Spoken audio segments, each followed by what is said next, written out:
नमस्कार दोस्तों, एक बार फिर हमारे चैनल रीड बिटवीन लाइन्स में आपका बहुत बहुत स्वागत है। आज का ये video rich dad poor dad का पीडीएफ एनालिसिस का पार्ट 2 है। इसमें आज हम बुक के chapter 2 lesson 1 rich man doesn't work for money का पीडीएफ एनालिसिस करेंगे। तो दोस्तों, इस बुक की पूरी अंडरस्टैंडिंग के लिए वीडियो को लास्ट तक देखना बहुत ज़रूरी है, और अगर आप चैनल पर नए हैं तो ऐसे ही इन्फॉर्मेटिव वीडियो के लिए चैनल को सब्सक्राइब कर लीजिए। तो शुरू करने से पहले मैं चैप्टर 2 की स्टोरी का ओवरव्यू दे देता हूं, जिससे कि आपको स्टोरी को समझने में आसानी होगी। इस कहानी में रॉबर्ट दो डैडी, अमीर डैडी और गरीब डैडी का उल्लेख करते हैं। दरअसल रॉबर्ट अपने रियल डैडी को गरीब डैडी मानते थे, जो बहुत पढ़े लिखे थे और समझदार थे। वो एक टीचर थे, लेकिन उन्हें धन संबंधी समस्याओं की नॉलेज नहीं थी। और अपने फ्रेंड माइक के डैडी को अमीर डैडी मानते थे, जो कि 8वीं से आगे नहीं पढ़े थे, लेकिन पैसा कैसे कमाते हैं इस बारे में उन्हें बहुत नॉलेज थी। तो कहानी शुरू होती है जब रॉबर्ट 9 साल के थे, और एक दिन रॉबर्ट अपने स्कूल से घर आते हैं और अपने डैडी से पूछते हैं, क्या आप मुझे बता सकते हैं कि अमीर कैसे बना जाए? तो उनके रियल डैडी ने मुस्कुराते हुए कहा, अपने दिमाग के इस्तेमाल से। अगली सुबह रॉबर्ट अपने सबसे अच्छे दोस्त माइक से बात की और पैसे कमाने का एक प्लान बनाया। वो दोनों घर घर जाकर पड़ोसियों द्वारा इस्तेमाल किए गए टूथपेस्ट ट्यूब को इकट्ठा करने लगे। दरअसल उन दिनों टूथपेस्ट प्लास्टिक के ट्यूब में नहीं आते थे, ट्यूब शीशे के बने होते थे, जिसको पिघलाकर रॉबर्ट जस्ते का सिक्का ढालना चाहते थे। लेकिन जिस समय रॉबर्ट और माइक दोनों सिक्का ढाल रहे थे, उसी समय उसके डैडी आ जाते हैं और रॉबर्ट को समझाते हैं कि ये गैर कानूनी है। रॉबर्ट और माइक दोनों निराश हो जाते हैं कि पहले ही दिन उनका बिजनेस चौपट हो गया। तो रॉबर्ट के डैडी समझाते हुए कहते हैं, सबसे महत्वपूर्ण चीज़ यह है कि तुमने कुछ किया। ज़्यादातर लोग केवल अमीर बनने की बातें करते हैं और उसके सपने देखते रहते हैं। तुमने कुछ किया है, मुझे तुम दोनों पर गर्व है। मैं एक बार फिर से यही कहूँगा कि आगे बढ़े चलो, हार मत मानो। और अगर तुम लोग यह सीखना चाहते ही हो कि अमीर कैसे बना जाता है, तो माइक अपने डैडी से यह सवाल पूछो। पैसा बनाने में तुम्हारे डैडी का कोई जवाब नहीं है। यह सुनकर माइक रोमांचित हो उठा। फिर एक दिन रॉबर्ट माइक के साथ उसके डैडी से मिलने जाता है। तो माइक के डैडी उन दोनों के पास ऑफर रखते हैं कि मैं तुम दोनों को सिखाऊंगा, लेकिन मैं ऐसा क्लासरूम की शैली में नहीं करूंगा। अगर तुम मेरे लिए काम करोगे तो उसके बदले में मैं तुम्हें सिखाऊंगा। तुम मेरे लिए काम नहीं करोगे तो मैं तुम्हें नहीं सिखाऊंगा। रॉबर्ट उनसे कुछ पूछना चाहता है, लेकिन वो तुरंत मना करते हुए कहते हैं कि अगर तुम में तत्काल फैसला करने की क्षमता नहीं है तो तुम कभी भी पैसे कमाना नहीं सीख पाओगे। मौके आते हैं और चले जाते हैं, इसलिए तत्काल निर्णय लेने की क्षमता एक महत्वपूर्ण कला है। तुमने जैसा चाहा वैसा एक मौका तुम्हारे सामने मौजूद है। अगले 10 सेकंड में या तो पढ़ाई शुरू हो जाएगी या फिर हमेशा के लिए ख़त्म हो जाएगी। रॉबर्ट और माइक दोनों ने तुरंत कहा, हमें मंजूर है। अगले शनिवार से रॉबर्ट और माइक दोनों डब्बों की साफ सफाई का काम करने लगे, जिसके बदले उन्हें 10 सेंट हर घंटे के मिलते थे, जो कि उस समय के हिसाब से बहुत कम सैलरी थी। रॉबर्ट सिर्फ इसलिए काम करने के लिए तैयार हुआ था क्योंकि वह माइक के डैडी से पैसा कमाना सीखना चाहता था, इसलिए वह 10 सेंट प्रति घंटे की गुलामी कर रहा था। लेकिन उस शनिवार के बाद उसने माइक के डैडी को देखा तक नहीं था, इसलिए रॉबर्ट ने काम छोड़ने का मन बना लिया था। रॉबर्ट ने अपने दोस्त माइक से काम छोड़ने की बात बताई तो माइक ने हंसते हुए कहा कि डैडी ने कहा था कि ऐसा ही होगा। उन्होंने कहा था कि जब तुम काम छोड़ने का फैसला कर लो तब वो तुमसे मिलना चाहेंगे। तो एक बार फिर रॉबर्ट माइक के डैडी से मिलने जाता है।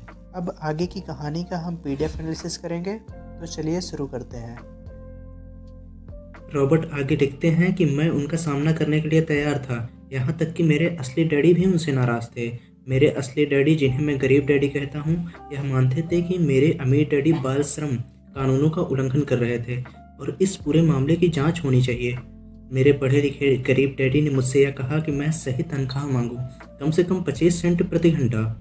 मेरे गरीब डैडी ने मुझसे कहा कि अगर मेरी तनख्वाह नहीं बढ़ती तो मुझे तत्काल नौकरी छोड़ देनी चाहिए, और वैसे भी तुम्हें उस घटिया काम करने की कोई ज़रूरत नहीं है। मेरे गरीब डैडी ने झल्ला कर कहा। शनिवार को सुबह 8 बजे मैं एक बार फिर माइक के घर उसी पुराने दरवाजे से अंदर घुस रहा था। उसी पर बैठो और लाइन में इंतज़ार करो, माइक के डैडी ने मेरे घुसते ही कहा। फिर वो अंदर जाकर अपने छोटे से ऑफिस में बैठ गए, जो बेडरूम के पास था। मैंने कमरे के चारों तरफ देखा, परंतु मुझे माइक नहीं दिखा। अजीब सा महसूस करते हुए मैं उन्हीं दोनों महिलाओं के बगल में बैठ गया, जो मुझे 4 हफ्ते पहले वहीं पर मिली थी। वो मुस्कुराई और सोफे पर थोड़ी सी खिसक कर ताकि मैं बैठ सकूं। 45 मिनट गुजर गए। मैं उबल रहा था। दोनों महिलाएं उनसे मिलकर तकरीबन 30 मिनट पहले वहां से जा चुकी थीं। एक बूढ़ा सा आदमी वहां 20 मिनट तक बैठा और फिर वह भी निकलकर चला गया। घर खाली था। हवाई में खुशनुमा सुबह को मैं सीलन भरे अंधेरे लिविंग रूम में बैठा हुआ था और इस बात का इंतजार कर रहा था कि एक लालची और बच्चों का शोषण करने वाला आदमी मुझसे कब बातें करे।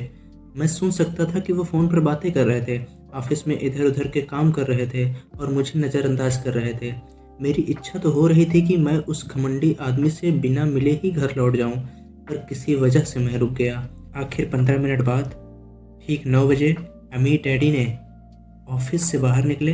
बिना कुछ कहे उन्होंने हाथ से इशारा किया मैं उनके दड़ बेनुमा ऑफिस में आ जाऊं। अमीर डैडी ने ऑफिस कुर्सी पर बैठते हुए कहा, या तो तुम्हारी तनख्वाह बढ़ाई जाए या तुम काम छोड़ रहे हो, है ना? हाँ, समझौते के मुताबिक आप अपनी शर्त पूरी नहीं कर रहे हैं, मैंने लगभग आंसुओं से भीगे स्वर में कहा। 9 साल के बच्चे के लिए एक वयस्क का सामना करना बहुत ज़्यादा डरावना था। आपने कहा था अगर मैं आपके लिए काम करूंगा तो आप मुझे पैसा कमाना सिखाएंगे। अपनी तरफ से मैंने आपके लिए काम किया, मैंने कड़ी मेहनत की है। इस काम के लिए मैंने अपने बेसबॉल गेम की कुर्बानी भी दी है और अब आप अपने वादे से मुकर रहे हैं। आपने मुझे कुछ भी नहीं सिखाया है। आप धोखेबाज हैं, जैसा शहर के सभी लोग कहते हैं। आप लालची हैं, आप केवल पैसा कमाना चाहते हैं और अपने कर्मचारियों का बिल्कुल ध्यान नहीं रखते। आपने मुझे इतनी देर तक बाहर बिठाए रखा, मेरी जरा भी इज्जत नहीं की। मैं एक छोटा सा बच्चा हूँ और आपको मेरे साथ इससे बेहतर बर्ताव करना चाहिए था। अमीर डैडी अपनी कुर्सी पर पीछे झुक गए। अपने हाथों को ठुड्डी तक लाकर उन्होंने मुझे घूरा। ऐसा लग रहा था जैसे वो मेरा विश्लेषण कर रहे थे। बुरा नहीं है, उन्होंने कहा। 1 महीने से भी कम समय में तुम वही भाषा बोल रहे हो जो मेरे ज़्यादातर कर्मचारी बोलते हैं क्या? मैंने पूछा। मैं समझ नहीं पा रहा हूँ कि वो क्या कह रहे थे और इसलिए मैंने अपना दुखड़ा रोना चालू रखा। मुझे लगता है कि आप अपने वादे पर कायम रहेंगे और मुझे कुछ सिखाएंगे। इसके बजाय आप तो मुझ पर अत्याचार करना चाहते हैं। यह तो जुल्म है, सरासर जुल्म। मैं तुम्हें सिखा तो रहा हूँ, अमीर डैडी ने धीमी आवाज़ में कहा। आपने मुझे क्या सिखाया है? कुछ भी नहीं, मैंने गुस्से से कहा। एक बार मैं चंद सिक्कों के लिए काम करने के लिए तैयार हो गया, उसके बाद तो आपने मुझसे बात तक नहीं की। 10 सेंट प्रति घंटे। मैं आपकी शिकायत सरकार से करूंगा। हमारे देश में भी बाल श्रम कानून है। आप तो जानते ही हैं कि मेरे डैडी सरकार के लिए काम करते हैं। शाबाश, मेरे अमीर डैडी ने कहा। अब तुम उन ज़्यादातर लोगों की भाषा बोल रहे हो जो कभी मेरे लिए काम करते थे। वो लोग जिन्हें या तो मैंने नौकरी से निकाल दिया या जिन्होंने खुद मेरी नौकरी छोड़ दी। तो इस बारे में आपको क्या कहना है? मैंने पूछा और मुझे यह लग रहा था कि कम उम्र के बावजूद मैं बहादुरी से बातें कर रहा था। आपने मुझसे झूठ बोला। मैंने आपके लिए काम किया और आपने अपना वादा पूरा नहीं किया। आपने मुझे कुछ भी नहीं सिखाया। कौन कहता है मैंने तुम्हें कुछ नहीं सिखाया है? मेरे अमीर डैडी ने शांति से कहा। मैंने 3 हफ्ते तक काम किया और इस बीच आपने सिखाना तो दूर, मुझसे कभी बात तक नहीं की। मेरे व्यंग भरे अंदाज में मैंने कहा। क्या सिखाने का मतलब केवल भाषण या बातचीत ही होता है? अमीर डैडी ने पूछा। और क्या, मैंने जवाब दिया। इस तरह से वो तुम्हें स्कूल में सिखाते हैं, उन्होंने मुस्कुरा कर कहा। परंतु ज़िंदगी तुम्हें इस तरह नहीं सिखाती और मेरा मानना है कि ज़िंदगी सबसे बढ़िया टीचर है। ज़्यादातर वक्त ज़िंदगी आपसे बातें नहीं करती, यह एक तरह से आपको धक्का देती है। हर धक्के के जरिए ज़िंदगी आपसे कहती है जाग जाओ, मैं तुम्हें कुछ सिखाना चाहती हूँ। यह आदमी कैसी बेसिर पैर की बातें कर रहा है? मैंने अपने आप से पूछा। ज़िंदगी अगर तुम्हें धक्का देती है तो इसका मतलब यह है कि ज़िंदगी मुझसे बातें कर रही है। अब मैं जान चुका था मुझे यह काम तत्काल छोड़ देना चाहिए। मैं किसी ऐसे आदमी से बात कर रहा था जो पागल था और जिसे ताले में बंद रखने की ज़रूरत थी। अगर तुम ज़िंदगी के सबक सीखते हो तो इससे तुम्हें बहुत फ़ायदा होगा। अगर तुम ऐसा नहीं करते तो ज़िंदगी तुम्हें लगातार धक्के देती रहेगी। लोग 2 चीज़ें करते हैं, कुछ लोग ज़िंदगी के धक्कों को सहन करते चले जाते हैं, बाकी लोग गुस्सा हो जाते हैं और ज़िंदगी को धक्का दे देते हैं। परंतु वो धक्का देते हैं अपने बॉस को, अपने काम को, अपनी पत्नी या पति को। वो यह नहीं जानते कि ज़िंदगी उन्हें धक्का दे रही है।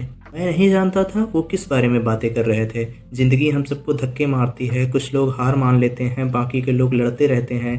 कुछ लोग सबक सीख लेते हैं और आगे बढ़ जाते हैं। वो ज़िंदगी के धक्कों का स्वागत करते हैं। इन गिने चुने लोगों के लिए इसका यह मतलब होता है और उन्हें कुछ नया सीखना चाहिए। वो सीखते हैं और आगे बढ़ जाते हैं। ज़्यादातर लोग छोड़ देते हैं और कुछ लोग तुम्हारी तरह लड़ते भी हैं। अमीर डैडी खड़े हो गए। उन्होंने टूटी फूटी खिड़की को बंद कर दिया। अगर तुम यह सबक सीख लेते हो तो तुम एक समझदार, अमीर और सुखी युवक बन सकते हो। अगर तुम यह नहीं सीखते तो तुम जिंदगी भर अपनी समस्याओं के लिए अपनी नौकरी, कम तनख्वाह या अपने बॉस को कोसते रहोगे। तुम हमेशा एक बड़े मौके की उम्मीद करते रहोगे जो आए और तुम्हारी आर्थिक समस्याओं को सुलझा दे। अमीर डैडी ने मेरी तरफ देखा।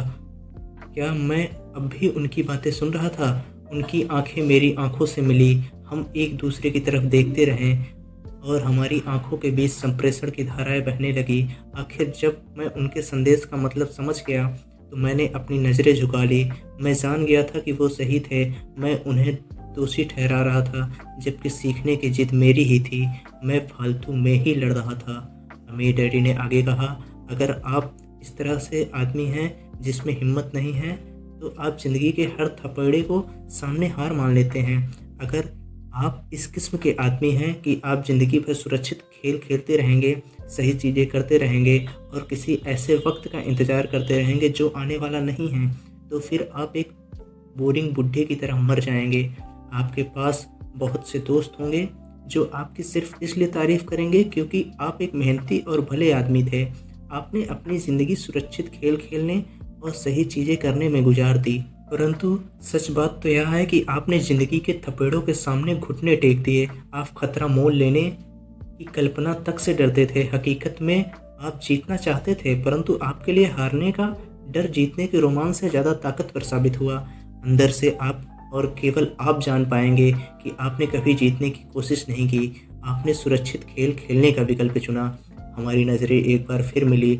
10 सेकंड तक हम एक दूसरे की तरफ देखते रहें और एक बार फिर मैंने तभी नज़रें हटाई जब मैं उनकी बात का मतलब समझ गया। आप मुझे धक्का दे रहे थे? मैंने पूछा। कुछ लोग ऐसा कहते हैं। अमीर डैडी मुस्कुराए। मैं तो यही कहूँगा कि मैं तुम्हें ज़िंदगी का स्वाद चखा रहा था। कैसा स्वाद? मैंने पूछा। मैं अब भी गुस्सा था, परंतु अब मेरी जिज्ञासा भी जाग गई थी। अब मैं सीखने के लिए भी तैयार था। तुम दोनों ऐसे पहले लोग हो जिन्होंने मुझसे पैसा बनाने की कला सीखने का आग्रह किया। मेरे पास 150 से भी ज़्यादा कर्मचारी हैं, पर उनमें से एक ने भी मुझसे पैसा कमाने की कला के बारे में नहीं पूछा। वो मुझसे नौकरी मांगते हैं, तनख्वाह मांगते हैं, परंतु पैसा बनाने की कला नहीं सीखना चाहते। तो ज़्यादातर लोग इस तरह अपनी ज़िंदगी के सबसे बेहतरीन साल पैसे के लिए काम करने में बर्बाद कर देंगे और आखिर तक यह कभी ही नहीं समझ पाएंगे कि दरअसल वो किसके लिए काम कर रहे हैं। मैं पूरा ध्यान लगाकर उनकी बातें सुनता रहा। तो जब माइक ने मुझसे कहा कि तुम पैसा कमाने की कला सीखना चाहते हो, तो मैंने ऐसा कोर्स तैयार किया जो असली ज़िंदगी के करीब था। मैं बोलते बोलते थक जाता, परंतु तुम कभी मेरी बात का मतलब नहीं समझ पाते। इसलिए मैंने यह फैसला किया कि तुम्हें ज़िंदगी के थपेड़ों का स्वाद चखा दिया जाए, ताकि तुम मेरी बात सुन भी सको और समझ भी सको। इसी कारण मैंने तुम्हें 1 घंटे के 10 सेंट दिए थे। तो 10 सेंट प्रति घंटे काम करने के बाद मैंने क्या सबक सीखा? मैंने पूछा। यही कि आप घटिया हैं, अपने कर्मचारियों का शोषण करते हैं। अमीर डैडी अपनी कुर्सी पर पीछे की तरफ झुकते हुए जोर से हंसने लगे। जब उनकी हंसी बंद हुई तो उन्होंने कहा, अच्छा होगा अगर तुम अपना सोच का नज़रिया बदल लो।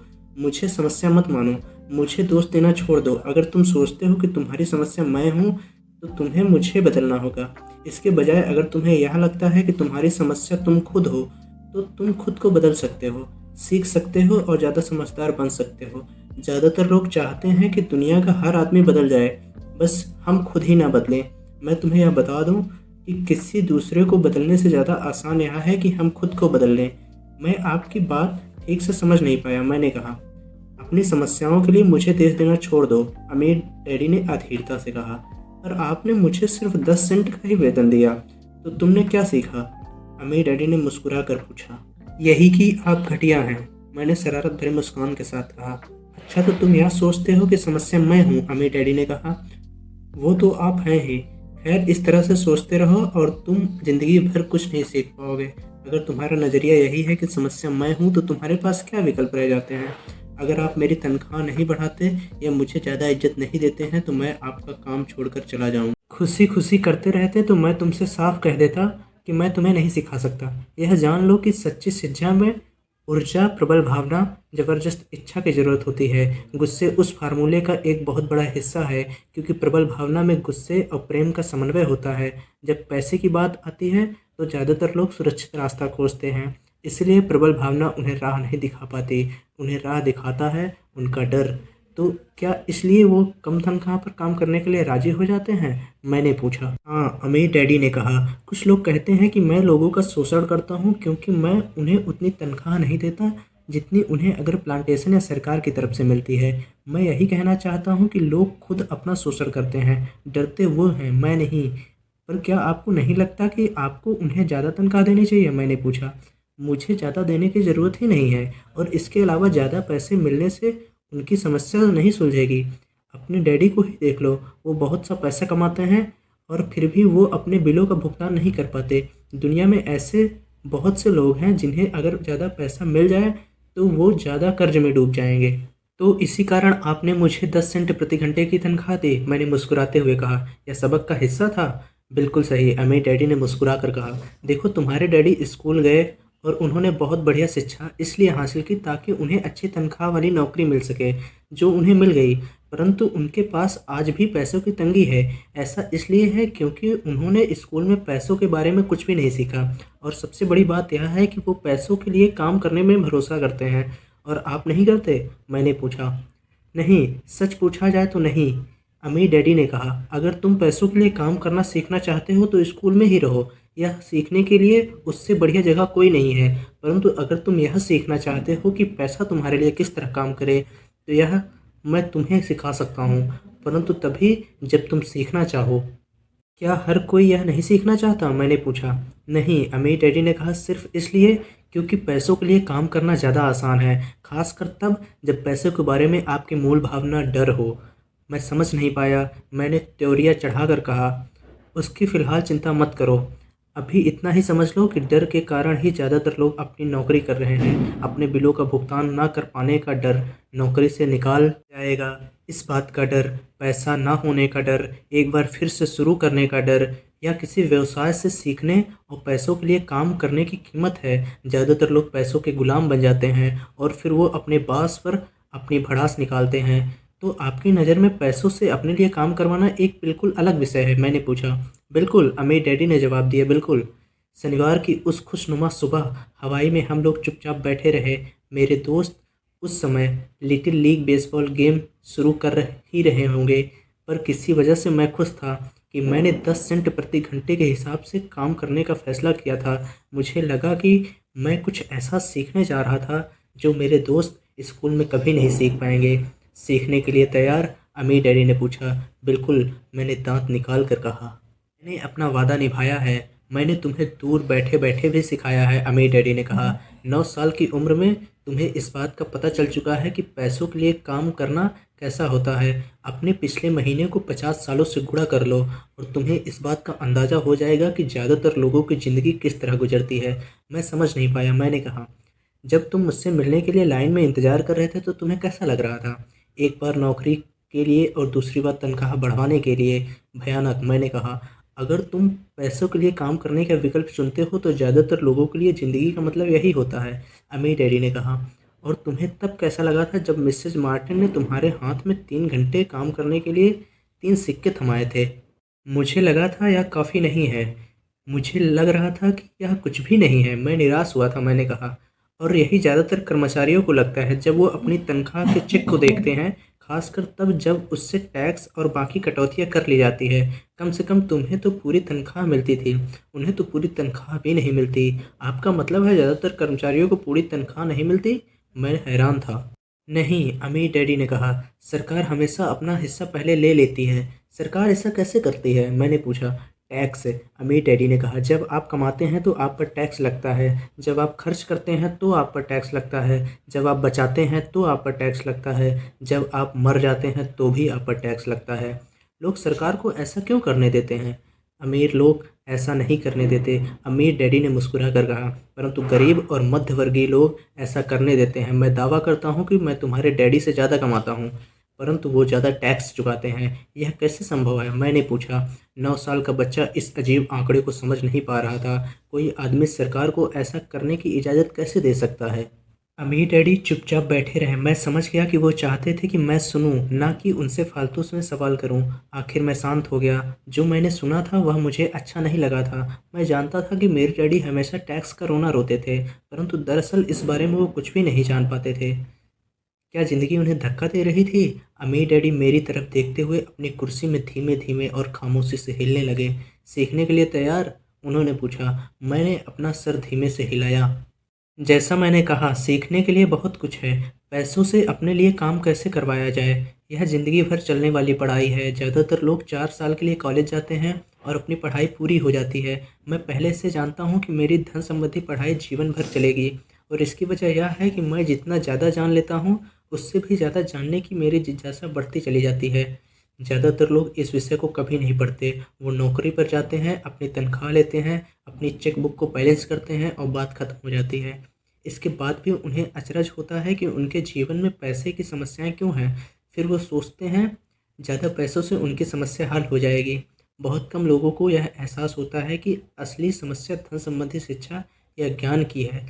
तो मेरे डैडी को टैक्स की समस्या इसलिए है क्योंकि उनमें पैसों की समझ नहीं है? मैंने विचलित होकर पूछा। देखो, अमीर डैडी ने कहा, पैसों से अपने लिए कैसे काम करवाया जाए, टैक्स तो उस शिक्षा का सिर्फ एक हिस्सा है। आज तो मैं सिर्फ यह देखना चाहता था कि तुम में अब भी पैसे के बारे में सीखने की प्रबल इच्छा बची है या नहीं। ज़्यादातर लोगों में सीखने की प्रबल इच्छा नहीं होती। वो स्कूल जाना चाहते हैं, कोई व्यवसाय सीखना चाहते हैं, अपनी नौकरी में मज़े करना चाहते हैं, ढेर सारा पैसा कमाना चाहते हैं। एक दिन वो तब जगते हैं जब उनके सामने पैसों की समस्या आ जाती है, और तब वो काम करना बंद नहीं कर सकते। पैसों के लिए काम करने की यही कीमत होती है, और उन्हें यह कीमत चुकानी ही पड़ती है। अगर वो पैसों से अपने लिए काम करवाना सीख लेते हैं तो उनके सामने यह समस्या कभी नहीं आती। तो तुम में अब भी सीखने की जानने की जिज्ञासा है? अम्मी डैडी ने पूछा। मैंने हामी में सर हिलाया। अच्छा, अम्मी डैडी ने कहा, अब काम पर वापस जाओ, और इस बार मैं तुम्हें बिल्कुल तनख्वाह नहीं दूंगा। क्या? मैंने हैरान होकर पूछा। तुमने सही सुना है, तनख्वाह बंद। तुम हर शनिवार 3 घंटे उसी तरह काम करोगे, परंतु इस बार तुम्हें 10 सेंट प्रति घंटे के हिसाब से तनख्वाह नहीं मिलेगी। तुम ही ने तो कहा था कि तुम पैसों के लिए काम नहीं करना सीखना चाहते, इसलिए मैं तुम्हें बदले में कुछ नहीं दूंगा। मुझे अपने सुने हुए शब्दों पर भरोसा नहीं हो रहा था। मैंने माइक से पहले ही बात कर ली है। वह पहले से ही काम कर रहा है, मुफ्त में डब्बों की सफाई कर रहा है और उन्हें करीने से जमा रहा है। अब तुम भी जल्दी से जाकर काम में जुट जाओ। यह ठीक नहीं है, मैंने चिल्लाया। आपको कुछ ना कुछ तनख्वाह तो देनी चाहिए। तुमने कहा था तुम सीखना चाहते हो। अगर तुम इस बात को अभी नहीं सीख पाओगे तो तुम भी उन्हीं 2 महिलाओं और बूढ़े आदमी की तरह बन जाओगे जो मेरे लिविंग रूम में बैठे थे। ये लोग पैसों के लिए काम करते हैं और डरते हैं कि मैं उन्हें नौकरी से ना निकाल दूं। या तुम अपने डैडी की तरह बन जाओगे जो पैसा तो बहुत कमाते हैं, परंतु गले तक कर्ज में डूबे रहते हैं। शायद उन्हें यह उम्मीद रहती है कि ज़्यादा पैसों से उनकी समस्या सुलझ जाएगी। अगर तुम यही चाहते हो तो मैं एक बार फिर 10 सेंट के अपने पुराने वादे पर लौट आने के लिए तैयार हूँ। या तुम वह कर सकते हो जो ज़्यादातर लोग करते हैं, इस बारे में शिकायत करो, और तनख्वाह बहुत कम है। तुम यह नौकरी छोड़कर दूसरी नौकरी की तलाश शुरू कर दो। मेरी समझ में नहीं आ रहा था कि मैं क्या करूं। मैंने पूछा। अम्मी डैडी ने अपने सिर पर उंगली रखी। इसका इस्तेमाल करो, उन्होंने कहा। अगर तुम इसका सही इस्तेमाल करोगे तो तुम्हें मुझे जल्द ही इस बात के लिए धन्यवाद दोगे कि मैंने तुम्हें मौका दिया, और एक दिन तुम बहुत अमीर आदमी बन जाओगे। मैं वहाँ यह सोचते हुए खड़ा था कि मुझे कितना घटिया विकल्प दिया जा रहा है। मैं यहाँ अपनी तनख्वाह बढ़वाने आया था और अब मुझे मुफ्त में काम करने के लिए कहा जा रहा है। आज के लिए इतना ही। अगर आपको चैप्टर 2 लेसन 1 से रिलेटेड कोई इन्फॉर्मेशन या फैक्ट आपको अच्छी लगी हो तो प्लीज़ वीडियो को लाइक करें, दोस्तों को शेयर करें और कमेंट करके ये बताएं कि वीडियो आपको कैसी लगी, और वीडियो को नेक्स्ट पार्ट के लिए चैनल को सब्सक्राइब कर लें। मिलते हैं अगले वीडियो में, तब तक के लिए नमस्कार।